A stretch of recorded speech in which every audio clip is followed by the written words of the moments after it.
ce qu'il faut comprendre, c'est qu'ici, dans le cas du recouvrement du coût relié au vapotage, c'est aussi une loi qui a été votée donc tout récemment. Et là, on a son premier aboutissement contre une seule compagnie. Pourquoi? Écoutez, je vais m'aventurer, je n'ai pas de réponse précise, mais je pense que cette compagnie, puisqu'elle a eu un succès franc très rapidement, c'est une compagnie créée en 2017, compagnie qui déjà même pas dans sa première année d'existence, avait déjà conquis le trois quarts du marché des produits de vapotage.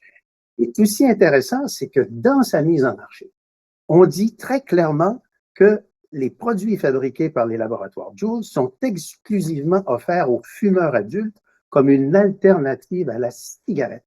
Et on ajoute à ça combattre leur utilisation par les jeunes. Il faut savoir que tout le mouvement ou toute la mise en place du marché du vapotage, ça s'est fait dans un contexte d'alternative au tabagisme. Alors que même aujourd'hui, et c'est important les données probantes, les recherches, quels sont les impacts véritables? Est-ce que c'est un véritable outil de réduction des méfaits en matière de tabagisme? Mais on n'a pas de preuves probantes, de preuves solides, régulières qui viennent nous dire voici les études et ça se répète, il y a un effet. Si c'est bien utilisé, si les produits sont bien mis en marché. On n'a pas